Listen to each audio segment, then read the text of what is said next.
أشهد أن لا إله إلا الله وأشهد أن محمدا عبده ورسوله أرسله الحق بشيرا ونذيرا بين يدي شاءه ومن يطع ورسوله فقد رشد ومن يأتهما فإنه لا يضر نفسه ولا يضر الله شيئا اللهم صل وسلم على سيدنا محمد اللهم صل على سيدنا محمد الفاتح لما أغلق والخاتم لما سبق والناشر الحق بالحق والهادي إلى صراطك المستقيم صلى الله عليه وعلى آله وأصحابه قد حقه بمقدار العظيم أما بعد فيا أيها الحاضرون أوصيكم ونفسي بتقوى الله فقد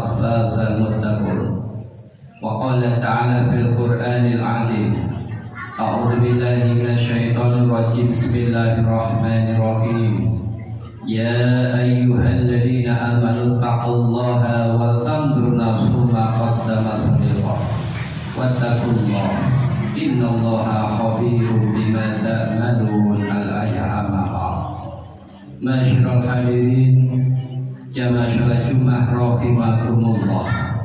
Pada kesempatan yang penuh berkah ini, mari kita pertama dan utama bil qaulina alhamdulillahi rabbil alamin. Karena sekian banyak hamba-hamba Allah, sekian banyak umat manusia, insyaallah kita yang hadir di dalam masjid yang mubarak ini, termasuk manusia-manusia pilihan, termasuk manusia-manusia istimewa karena dimuliakan langsung oleh Allah.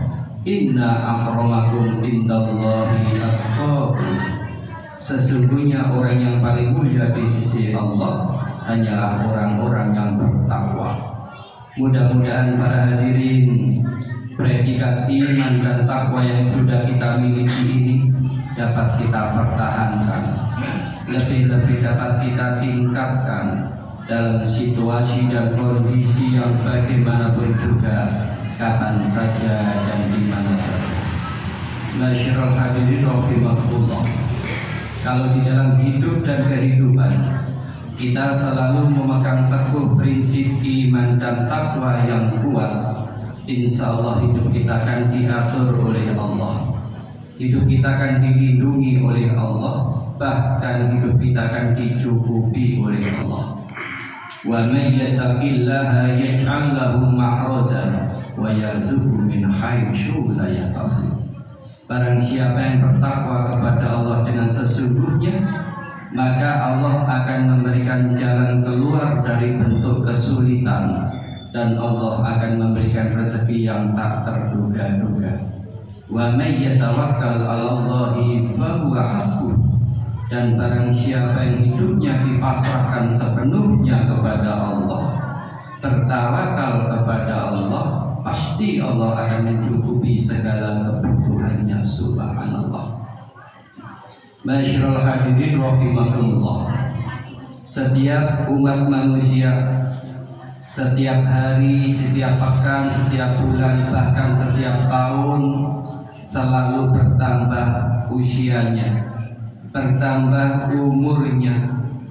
Pada hakikatnya bertambahnya umur itu sebenarnya jatah hidup kita dikurangi oleh Allah.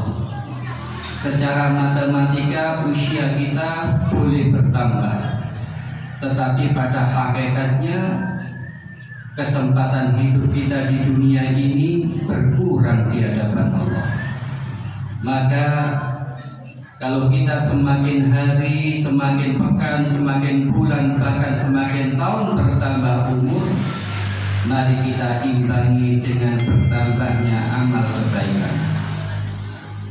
Bahkan sahabat bertanya kepada Rasul, "Ya Rasul, khairun nas, ya Rasul, siapakah orang yang terbaik di muka bumi ini?"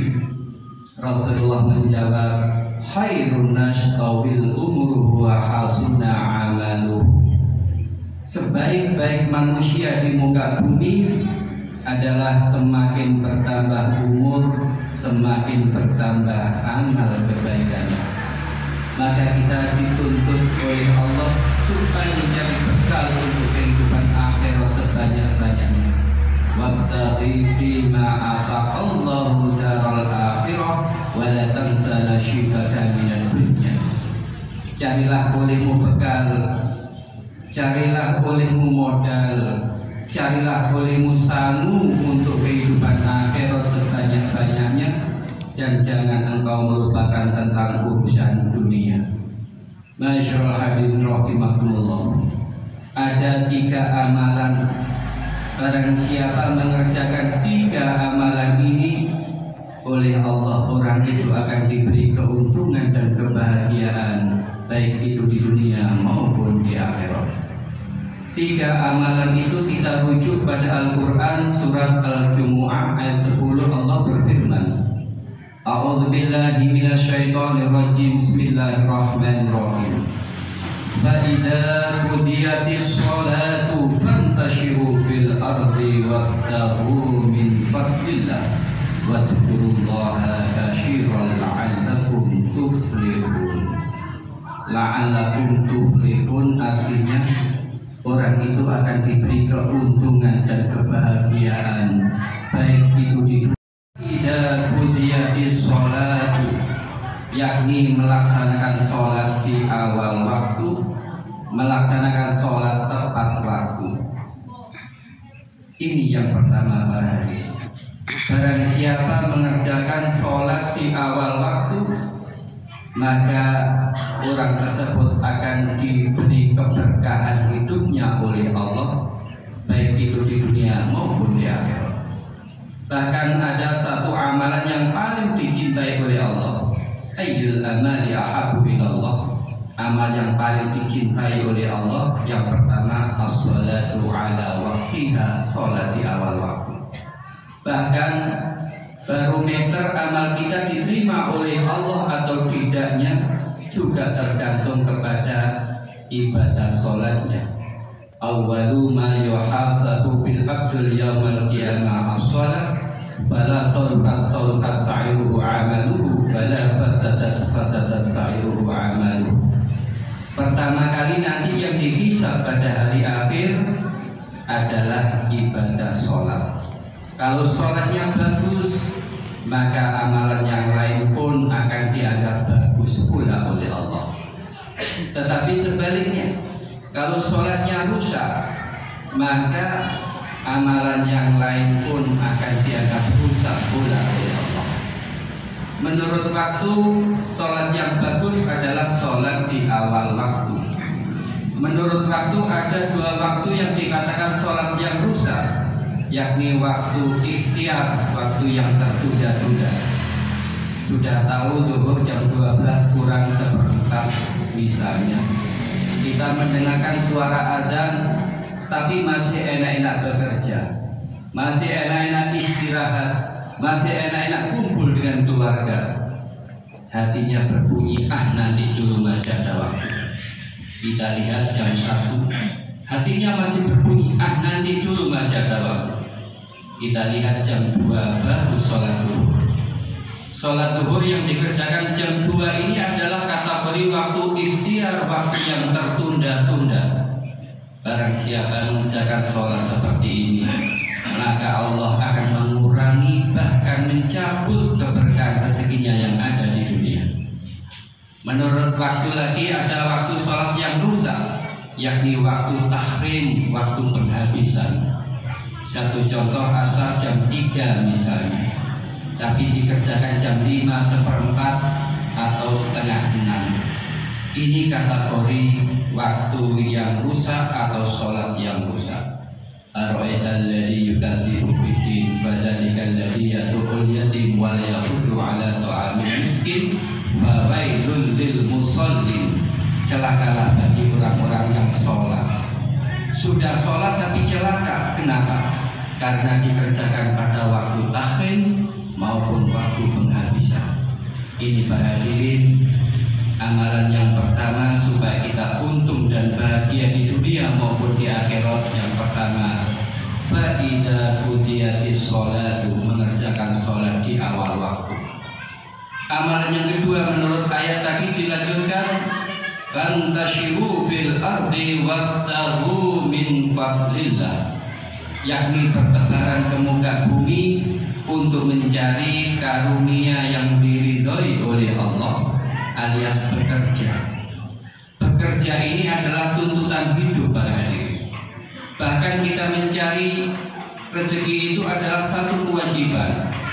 Talabul halali wajibu ala muslim. Mencari yang halal atau bekerja itu hukumnya wajib bagi orang muslim, terutama yang produktif. Kita habis sholat diupayakan untuk bekerja semaksimal mungkin, baik dengan tenaga, dengan pikiran, dan dengan ilmu-ilmu yang lain. Kita tidak dianjurkan untuk meluangkan waktu tidak bekerja.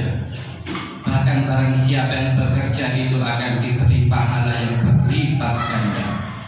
Bahkan barang siapa yang memberikan nafkah kepada keluarganya, satu contoh satu piring untuk anak istrinya, maka itu pahalanya lebih besar daripada sedekah 1000 unta fi sabilillah. Subhanallah. Inilah para hadirin, keberkahan besarnya pahala kita mencari nafkah untuk anak istri adalah satu amalan ibadah yang sangat dianjurkan oleh Allah. Kalau kita mengerjakan amalan yang kedua, yakni bekerja mencari rezeki yang diridhoi oleh Allah, insya Allah keluarga akan tentram, berkecukupan, diberkahi oleh Allah. Kemudian amalan yang ketiga, barang siapa mengerjakan amalan ketiga ini oleh Allah, dijamin akan diberi keuntungan, yakni wadkurullaha kasyiron, banyak-banyak zikir kepada Allah. Minimal dengan hati kita, dengan lisan kita, jangan sampai kosong berzikir kepada Allah. Wadkurullaha kasyiron bil istighfar. Pertama, banyak-banyak zikir kepada Allah dengan bacaan istighfar, lebih-lebih syaidul istighfar. Allahumma anta rabbi la ilaha illa anta khalaqtani wa ana abduka wa ana ala ahdika wa ahdika mastata'tu a'udzu bika min syarri ma sana'tu wa a'udzu laka bi nikmatika alayya wa a'udzu bika bi maghfirli fa innahu la yaghfiru dzunuba illa anta. Boleh juga dengan istighfar biasa, astagfirullahaladzim, astagfirullahaladzim, astagfirullahaladzim. Setiap aktivitas apapun para hadirin, hati kita jangan sampai kosong dengan bacaan istighfar. Malazimal istighfar jalallahu min kulli dhikin makhrajan wa min kulli hamin farajan wa razaqahu min haitsu la yahtasib. Barang siapa yang melanggengkan istighfar di dalam hatinya, maka Allah akan memberikan 3 kelebihan. Pertama, dimudahkan segala urusannya. Kedua, dihilangkan segala kerupakannya. Dan yang ketiga, diberi rezeki yang tak terduga. Kemudian, wadkurullaha katsiran bis sholawat. Dan jangan sampai henti dan kosong hati kita, selalu membaca sholawat kepada baginda Nabi. Karena satu amalan yang tidak akan ditolak oleh Allah, satu amalan yang pasti diterima oleh Allah, yakni bacaan sholawat. Karena sholawat itu sudah dicontohkan oleh Allah, punya Allah. Wa malaikatahu, lan malaikat Allah iku yusholuna, membaca sholawat kepada baginda Nabi. Ya ayyuhalladzina amanu, hai orang-orang yang beriman, atas kula lan panjenengan sedaya, shallu alaihi wa sallimu taslima, disuruh untuk membaca sholawat kepada baginda Nabi. Bahkan kalau kita bermunajat kepada Allah, berdoa kepada Allah tanpa diawali dengan sholawat, tidak akan diterima oleh Allah. Inna du'a mauqufun, sesungguhnya doa itu tertahan, baina fis samai wal ard, di antara langit dan bumi, la yas'atu minhu syai', tidak akan naik dan tidak akan turun, yakni terkatung-katung, hatta usolli ala Nabi sallallahu alaihi wasallam, sehingga engkau membacakan sholawat kepada baginda kanjeng Nabi Muhammad sallallahu alaihi wasallam. Ini para hadirin, dengan bertambahnya umur, mari kita bertambah amal kebaikannya. Pertama, kita sholat di awal waktu. Kedua, kita bekerja semaksimal mungkin. Dan yang ketiga, kita harus banyak-banyak zikir kepada Allah dengan bacaan istighfar dan sholawat. Mudah-mudahan yang hadir di sini oleh Allah senantiasa diberi sehat walafiat, diberi tetap iman dan Islam, dijadikan keluarga yang sakinah, mawaddah warahmah, diberi rezeki kata halal barokah, turah-turah kabusami ibadah dan Mekah dan Madinah, diberi putra putri mantu yang soleh dan solehah, dan mugi-mugi dijamin kabul oleh Allah lawan bi husnil khatimah bi kalimatin la ilaha illallah dakhulal jannah amin amin ya rabbal alamin. A'udzu billahi minasyaitonir rajim. Bismillahirrahmanirrahim. Wal asri innal insana lafi khusrin illa alladhina amanu wa 'amilus solihati wa tawassaw bil haqqi wa tawassaw bis sabr. Barakallahu wa lakum fil Qur'anil 'azim. Wa nafa'ani wa iyyakum bima fihi minal ayati wa dzikril hakim wa taqabbala minni wa minkum tilawatahu innahu sami'ul alim. Aqulu qawli hadza fastaghfiruhu innahu huwal ghafurur rahim.